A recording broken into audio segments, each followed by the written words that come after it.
प्रिय किसान भाइयों, राम राम, सादर प्रणाम। जैसा कि इस समय अप्रैल का प्रथम सप्ताह चल रहा है और किसान भाई अपने खेत में मूंग और उड़द की फसल कुछ तो बो दिए हैं और कुछ लोग बोने के लिए तैयार हैं। साथ में अभी जिन भाइयों की गेहूं की फसल खेत में खड़ी है उसको कटने में देर है और वो लोग भी मूंग उड़द की खेती करना चाहते हैं तो बिल्कुल कर सकते हैं। मूंग और उड़द की खेती के लिए आप अप्रैल या मई के किसी भी महीने में बो सकते हैं, इसका कोई वादा नहीं है। दिक्कत ये आती है कि यदि आप अप्रैल लास्ट और मई में बोते हैं तो आपकी फसल जो है तो बरसात में पकेगी, थोड़ी सी दिक्कत होगी, लेकिन उत्पादन आपको कहीं से भी कम नहीं मिलेगा, अच्छा मिलेगा। इसलिए आप मूंग की फसल किसान भाई कर सकते हैं। और मूंग की फसल की बुवाई के लिए पहले खेत की गहरी जुताई करके उसको समतल पाटा चढ़ा करके मूंग को या तो छिटकवा विधि से या तो सीड ड्रिल से बो सकते हैं।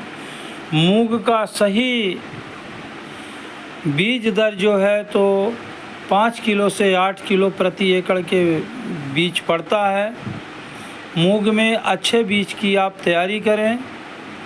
उड़द का भी अच्छे किस्म का बीज बोएं और साथ में खेत में खरपतवारों की समस्या होती है तो यदि आप लोग मूंग बो दिए हैं या बोने की तैयारी कर रहे हैं तो मूंग को बोने के 4 दिन बाद या 4 दिन के पहले, जैसे आपने आज बो दिया उसके 4 दिन तक में आप पेंडामेथिलिन नाम की दवा डाल सकते हैं। ये दवा जो है तो अनावश्यक रूप से जो खरपतवार उगते हैं उनको उगने से ही रोक देती है और खेत में खरपतवार नहीं होता। यदि खेत में थोड़ा बहुत खरपतवार हुआ तो आप इम्जा थापर 10% नाम की दवा को डाल के उस घास को नष्ट कर सकते हैं और आपकी मूंग के पौधे ही बचेंगे जो कि आपके दिए गए संपूर्ण खाद को अच्छे रूप से प्राप्त करेंगे और अच्छा उत्पादन होगा। मूंग के खेत और उड़द की खेत के लिए इसमें मच्छरों का प्रयोग ज़्यादा होता है जो कि उसके पत्ते को खा लेते हैं, जिसमें प्रकाश संश्लेषण की क्रिया रुक जाती है, पौधे सूख जाते हैं और यदि बने भी रहे डंठल तो उसमें फल नहीं लगते। इसमें इल्लियाँ जो हैं तो लगती हैं।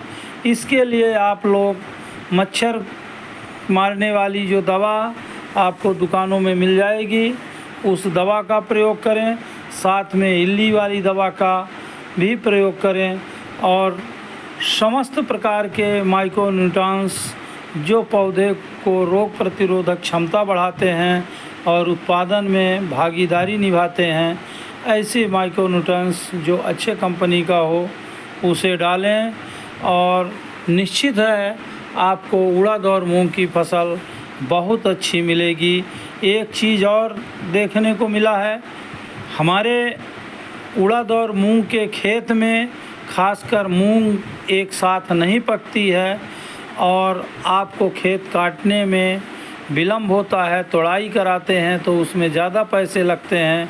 इससे बचने के लिए आप लोग पैराक्वाट नाम की दवा को जब 70% फलियां पक जाएं तो उसको डाल दें, जिससे कि सभी फलियां समान रूप से पक जाएंगी और मूंग के अनावश्यक रूप से वनस्पतिक जो वृद्धि होती है वो रुक जाएगी और आपकी कटाई में सहूलियत होगी, गहाने में भी सहूलियत होगी।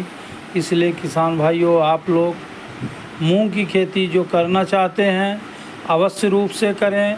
अप्रैल के पूरे दिन बो सकते हैं और ये निश्चित है कि लास्ट में बोई हुई फसल आपकी बरसात में पड़ेगी। लेकिन आज वैज्ञानिक युग में आपके पास उन्नत किस्म की हार्वेस्टिंग प्रणाली है जिससे आप उसका हार्वेस्ट करा सकते हैं और मूंग की फसल आपको प्राप्त होगी। जय हिंद, जय किसान, जय जवान।